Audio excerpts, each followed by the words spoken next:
അസ്സലാമു അലൈക്കും വറഹ്മത്തുള്ളാഹി വബറകാതുഹു. അൽഹംദുലില്ലാഹ് വസ്സലാത്തു വസ്സലാമു അലാ റസൂലില്ലാഹ് വഅലാ ആലിഹി വസഹ്ബിഹി അൽഫായിസീന ബിറളില്ലാഹി അമ്മാ ബഅദ്. പ്രിയ സുഹൃത്തുക്കളെ, ജബ്ബാറിൻ്റെ ഖുർആൻ പഠനം, ആ പഠനത്തിൽ സൂറത്ത് ഖലമിലെ സനീം എന്നതിന് തന്തയില്ലാത്തവനെ എന്ന് അള്ളാഹു വിളിച്ചു എന്നാണല്ലോ ജബ്ബാർ പറയുന്നത്. അത് സംബന്ധിച്ച് ചില സംഗതികൾ കഴിഞ്ഞ എപ്പിസോഡിൽ പറഞ്ഞിരുന്നു. ഇനി അതുമായി ബന്ധപ്പെട്ട മറ്റ് ചില സംഗതികൾ കൂടി ശ്രദ്ധിച്ചാൽ മനസ്സിലാക്കാൻ കഴിയുന്നൊരു കാര്യം, ഇതുമായി ബന്ധപ്പെട്ട് തഫ്സീർ ഗ്രന്ഥങ്ങളിൽ വന്നിട്ടുള്ള പണ്ഡിതന്മാരുടെ അഭിപ്രായങ്ങൾ എന്തൊക്കെയാണ്? സനീം എന്നതിന് എന്തെല്ലാം അർത്ഥമുണ്ട്? സനീം എന്നതിന് എതിർകക്ഷി എന്നർത്ഥമുണ്ട്, കുടുംബത്തിൽ വന്നു ചേർന്നവൻ ദഈജ് എന്നർത്ഥമുണ്ട്, നന്മയുടെയും തിന്മയുടെയും ഭാവങ്ങളിൽ ഏറ്റക്കുറവുള്ള ആളുകളെ സംബന്ധിച്ച്, അതായത് നന്മ ഉള്ള ആളെ സംബന്ധിച്ച് ഫീ കലാമിഹി സനമത്തുൽ ഖൈർ എന്നും, തിന്മ മുന്നിട്ട് നിൽക്കുന്ന ആളെ സംബന്ധിച്ച് ഫീ കലാമിഹി സനമത്തു ഷർ എന്നും പറയും എന്ന് പറഞ്ഞിരുന്നു. ഇനി ഇതുമായി ബന്ധപ്പെട്ട് മറ്റു ചില സംഗതികൾ കൂടി മനസ്സിലാക്കാൻ കഴിയും.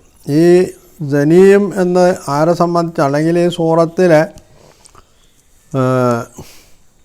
ഈ ഗുണങ്ങളൊക്കെ തുല്യം ബാദ ദാലിക സനീം അതുവരെയുള്ള അതിൻ്റെ മുമ്പ് പറഞ്ഞിട്ടുള്ള സംഗതികളടക്കം, ഇദാ തുത്ല അലൈഹി ആയാത്തുന ഖാല അസാതീറുൽ അവ്വലീൻ കല്ല എന്ന് പറഞ്ഞുകൊണ്ട് പറയുന്ന സംഗതികൾ ആരെ സംബന്ധിച്ചാണ് പറഞ്ഞത്?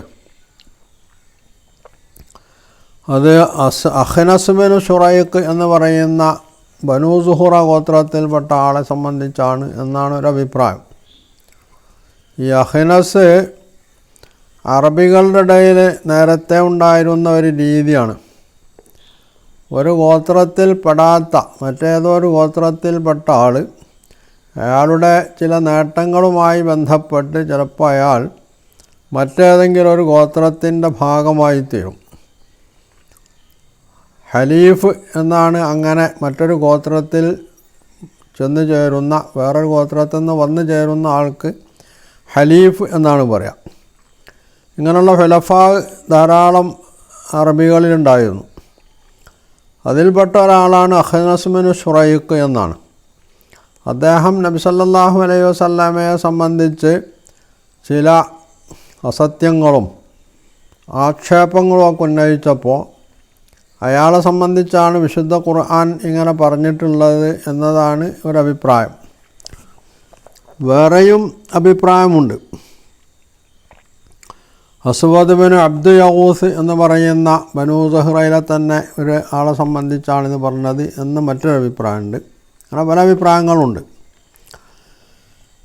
അപ്പോൾ ഇങ്ങനെയുള്ള ഈ ആളുകളെ സംബന്ധിച്ച് ഈ ആക്ഷേപങ്ങളൊക്കെ ഉന്നയിച്ചതിന് ശേഷമാണ് ഉത്തുല്ലിം ബഅദ ദാലിക സനീം എന്ന് ഖുർആൻ പറഞ്ഞത്. ഇവിടെ സനീം എന്നതിന് ഹുവൽ മുൽസഖു ഫിൽ ഖൗമി ലൈസ മിൻഹും എന്നാണ് പണ്ഡിതന്മാർ മുഫസ്സിറുകൾ പറഞ്ഞ ഒരു അർത്ഥം, ആശയം. ഒരു കുടുംബത്തിൽ പെട്ടിട്ടില്ലാത്ത ആ കുടുംബത്തിൽ ചെന്നു ചേർന്നിട്ടുള്ള ആൾ. ഇവിടെ യഥാർത്ഥത്തിൽ വ്യഭിചാരപുത്രൻ എന്നത് വളരെ വളരെ അപൂർവമായിട്ടുള്ളൊരർത്ഥമാണ്. അതിനൊരർത്ഥമുണ്ട് എന്നുള്ളത് ശരിയാണ്. ഇവിടെ മുൽസഖുൽ ഖൗം ലൈസ മിൻഹും എന്ന് പറഞ്ഞാൽ നേരത്തെ ഞാൻ പറഞ്ഞ ഹലീഫ് ആ കുടുംബത്തിൽപ്പെട്ട ഗോത്രത്തിൽപ്പെട്ട ആളല്ല, അയാളുടെ താല്പര്യങ്ങൾക്ക് വേണ്ടി അയാൾ ഈ ഗോത്രത്തോട് ചേർന്നതാണ്. അങ്ങനെ വരുമ്പോൾ അയാളെ അത്തരം ആളുകളെ ഈ ഗോത്രക്കാർ അവരുടെ തന്നെ ആളാക്കി മാറ്റുകയാണ് ചെയ്യുക, അല്ലെങ്കിൽ അങ്ങനെ അംഗീകരിക്കും. ഇങ്ങനെയുള്ള ഒരാളാണ് ഇയാൾ എന്ന് പറഞ്ഞാൽ തൻ്റെ വാപ്പ ഉമ്മ മാതാപിതാക്കൾ തൻ്റെ കുടുംബക്കാർ അങ്ങനെയുള്ള ആളുകളെയൊക്കെ മാറ്റി നിർത്തി ഒഴിവാക്കിയിട്ട് തൻ്റെ ഭൗതിക താല്പര്യങ്ങൾക്ക് വേണ്ടി മറ്റൊരു ഗോത്രത്തിൽ ചെന്ന് ചേർന്നിട്ടുള്ള ഒരാൾ അയാൾക്ക് എത്രമാത്രം അന്തസ്സുണ്ടാകും. കുലീനത എന്ന് പറയുന്നൊരു സംഗതിയുണ്ട്. ഈ കുലീനതയില്ലാത്ത മനുഷ്യൻ എന്നതാണ് ഇവിടെ അപ്പോൾ ഉദ്ദേശമാവുക. മറ്റൊന്ന്, ഇയാൾക്ക് എന്തോ അയാളുടെ കഴുത്തിൽ എന്തോ ഒരു അടയാളമുണ്ടായിരുന്നു. ആ അടയാളം വെച്ചുകൊണ്ടാണ് ഖുർആൻ അങ്ങനെ പറഞ്ഞിട്ടുള്ളത്. ജനമത്ത് എന്ന് പറഞ്ഞിട്ടുണ്ടെങ്കിൽ ആടിൻ്റെ കഴുത്തിലുള്ള മുല രൂപത്തിലുള്ള അജകളസ്തനം എന്ന് പറയുന്ന പോലെ ഇയാളുടെ, അതിന് ജനമത്ത് എന്നാണ് പറയുക. ഈ ആടിൻ്റെ കഴുത്തിലുള്ള മറ്റാടുകളിൽ നിന്ന് ഇതിനെ തിരിച്ചറിയാൻ വേണ്ടി ഉപയോഗിക്കുന്നൊരു പദമാണത്. അങ്ങനെയുള്ള ഈ കഴുത്തിൽ ഇങ്ങനെ മുല പോലുള്ളൊരു സാധനം തൂങ്ങി നിൽക്കുന്ന ആട്, ആടിൻ്റെ ഈ സാധനത്തിനാണ് ജനമത്ത് എന്ന് പറയാം. അപ്പോൾ ഇയാളുടെ കഴുത്തിലും ഇങ്ങനെ എന്തോന്നുണ്ടായിരുന്നു എന്നത് സൂചിപ്പിച്ചുകൊണ്ടാണ്. അപ്പം മറ്റുള്ളവരിൽ നിന്ന് ഇയാളെ പെട്ടെന്ന് തിരിച്ചറിയാൻ കഴിയുന്നുള്ള ആൾക്ക്. അപ്പോൾ ഇങ്ങനെ പല അഭിപ്രായങ്ങളും ഇത് സംബന്ധിച്ച് പണ്ഡിതന്മാർക്കിടയിലുണ്ട്. കൃത്യമായിട്ട് ഇന്നതാണ് അതിൻ്റെ അർത്ഥം. തന്തല്ലാത്തവൻ, ജബ്ബാറിൻ്റെ ഭാഷയിൽ പറഞ്ഞാൽ തന്തല്ലാത്തവൻ എന്ന് തന്നെയാണെന്ന് തീർത്ത് പറഞ്ഞിട്ടുള്ള ഒരു മുഫസ്സിറും ഇല്ല എന്നുള്ളതാണ്. ജബ്ബാറിനെ പോലുള്ള ആളുകളെ സംബന്ധിച്ചിടത്തോളം അവർക്ക് തെറി പറയുക എന്നതാണല്ലോ അവരുടെ യഥാർത്ഥ ഹോബി. അത് നബി സല്ലല്ലാഹു അലൈഹി വസല്ലമയെയും മുസ്ലിങ്ങളെയും ഖുർആനെയും അള്ളാഹിനെയും ഒക്കെ തെറി പറയാന്നുള്ളത് അവർക്ക് രസമുള്ള സംഗതിയാണ്. ഇതും യഥാർത്ഥത്തിൽ ഈ പറഞ്ഞ പോലെ തറവാടിത്തമില്ലാത്തൊരു ഏർപ്പാടാണ്. തറവാടിത്തമില്ലാത്ത ഏർപ്പാട് എന്ന് മലയാളത്തിൽ പറഞ്ഞിട്ടുണ്ടെങ്കിൽ തന്തല്ലാത്തവൻ എന്ന് നമ്മളാരും അതിന് അർത്ഥം പറയാറില്ല. ഒന്നുകിൽ കുലീന കുടുംബത്തിലല്ല ഇയാൾ ജനിച്ചിട്ടുള്ളതെന്ന് പറയും, അല്ലെങ്കിൽ തറവാട്ടിൽ ജനിച്ചവനല്ല എന്ന് പറയും. അപ്പോൾ ഇതിൻ്റെയൊക്കെ അർത്ഥം എന്താണ്? മാന്യതല്ലാതെ പെരുമാറുന്നവൻ എന്നാണ് ആ പറഞ്ഞതിൻ്റെ അർത്ഥം.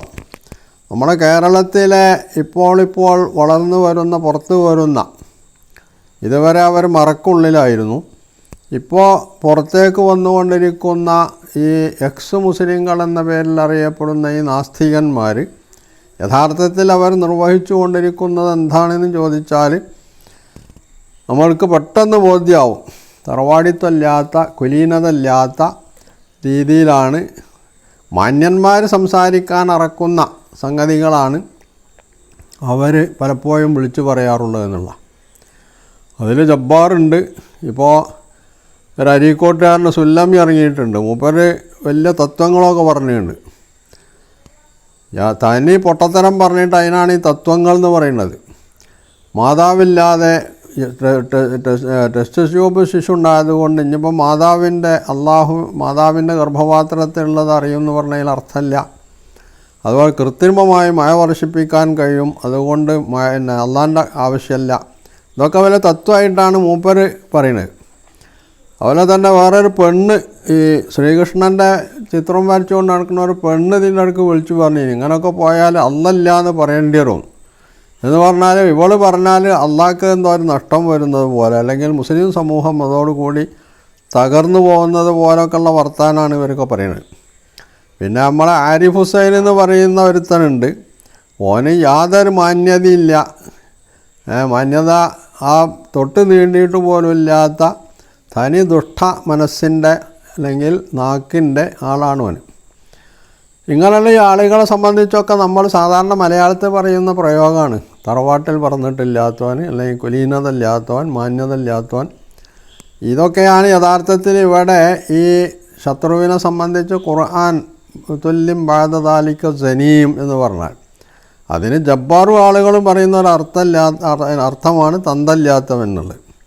ഇനി അങ്ങനെ ആണെന്ന് തന്നെ വെക്കുക, ഇവൾ പറഞ്ഞ തന്നെയാണ് അർത്ഥം എന്ന് വെച്ചാൽ തന്നെ അള്ളാഹു പഠിച്ചുണ്ടാക്കിയ മനുഷ്യനാണല്ലോ, ഇവരാരും അല്ലല്ലോ ഈ മനുഷ്യന്മാരെ പഠിച്ചിട്ടുള്ളത്. അപ്പോൾ അള്ളാഹുവിന് അവൻ്റെ സൃഷ്ടികളെ സംബന്ധിച്ച് പറയാൻ വേറെ ആരുടെയും ലൈസൻസിൻ്റെ അല്ലെങ്കിൽ അനുവാദത്തിൻ്റെ ആവശ്യമൊന്നുമില്ല. അള്ളാഹ്ക്ക് അവരെ സംബന്ധിച്ച് കൃത്യമായിട്ട് എന്തൊക്കെയാണ് അവരുടെ ദൂഷ്യവശങ്ങളെന്നും അവരുടെ നല്ല വശങ്ങളെന്നും വ്യക്തമായിട്ട് പറയാം. അതുവഴി ഇതിൻ്റെ ശ്രോതാക്കളോട് ഇത്തരം കുൽസിത ബുദ്ധികളെ, ദുഷ്ടന്മാരെ, നീചന്മാരെ സൂക്ഷിച്ചിരിക്കണം, അവരുടെ കൂടെ കൂടരുത്, അവർക്ക് ചില ശിക്ഷകൾ നൽകാൻ പോകുന്നുണ്ട് എന്ന് വ്യക്തമായി പറയാവുന്നതേ ഉള്ളൂ. എന്നിട്ട് പിന്നെ ജബ്ബാർ സനസിമുഹു അലൽ ഖുർത്തൂം എന്നതിന് ജബ്ബാർ പറയുന്നത് തഫ്സീറുകളിൽ പറയുന്നുണ്ട്. പിന്നെ മുഹമ്മദ് ഈ ആളുകളെ യുദ്ധത്തിൽ കൊന്നൊടുക്കിയതിനെ സംബന്ധിച്ചത് അള്ളാഹുവിൻ്റെ ശിക്ഷയാണ് എന്ന് തഫ്സീറിൽ പറയുന്നുണ്ട്. അവിടെ അള്ളാഹു ഒരിക്കലും ഭൂകമ്പമോ അല്ലെങ്കിൽ അതുപോലുള്ള കൊടുങ്കാറ്റോ ഒന്നും അയച്ചിട്ട് ഇവരെ കൊന്നില്ല. അപ്പോൾ മുഹമ്മദിൻ്റെ നേരത്തെ മക്കയിൽ ഉണ്ടായിരുന്ന ഇതൊക്കെ ഈ ഖുറൈശി നേതാക്കന്മാരെ പറ്റി പറയുമ്പോൾ മുഹമ്മദിൻ്റെ മനസ്സിൽ നേരത്തെ തന്നെ ഉണ്ടായിരുന്നത് ഇവരെ യുദ്ധം ചെയ്ത് വാളുകൊണ്ട് വെട്ടിക്കൊല്ലണമെന്നായിരുന്നു എന്നാണ് ജബ്ബാർ പറയുന്നത്. അപ്പോൾ ജബ്ബാർ എന്ന് പറയുന്ന മനുഷ്യൻ അന്നേ മക്കയിൽ നബി സല്ലല്ലാഹു അലൈഹി വസല്ലമയുടെ കാണാമറയത്ത് നബി സല്ലല്ലാഹു അലൈഹി വസല്ലമയെ നിരീക്ഷിച്ചു കൊണ്ടിരിക്കുന്ന ഒരു ചിരഞ്ജീവിയാണ്. അയാൾ നബി സല്ലല്ലാഹു അലൈഹി വസല്ലമയുടെ പോക്ക് വരവുകൾ എത്രത്തോളം പറഞ്ഞാൽ നബിയുടെ മനസ്സിലിരിപ്പ് പോലും മനസ്സിലാക്കിയിട്ടുള്ള ഒരു പുരുഷനാണ് നമ്മുടെ ജബ്ബാർ. എന്നിട്ട് അതുകൊണ്ടാണ് ജബ്ബാറിന് ഇങ്ങനെയൊക്കെ പറയാൻ കഴിയുന്നത്. അപ്പോൾ നബിയുടെ മനസ്സിലിരിപ്പ് എന്തായിരുന്നു? ഇവരൊക്കെ വാളുകൊണ്ട് വെട്ടിക്കൊല്ലണം എന്നായിരുന്നു. ഇത് പറയുന്നത് ആരെ സംബന്ധിച്ചാണ്?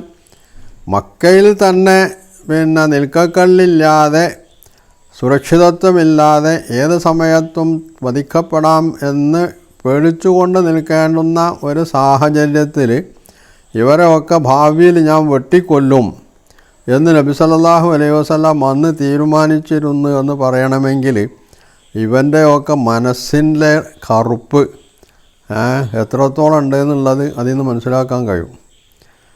അപ്പോൾ ഇവരൊക്കെയാണ് വലിയ ബുദ്ധിജീവികളും വലിയ ചിന്തകന്മാരും ശാസ്ത്ര ബോധമുള്ളവരും മാന്യന്മാരുമായിട്ടുള്ള ആളുകൾ. ഇവർ പറയുന്നതനുസരിച്ച് ലോകത്തുള്ള മനുഷ്യന്മാരൊക്കെ കേട്ടുകൊള്ളണമെന്നാണ് ഈ ദുഷ്ടമനസ്സുകൾ പറഞ്ഞുകൊണ്ടിരിക്കുന്നത്.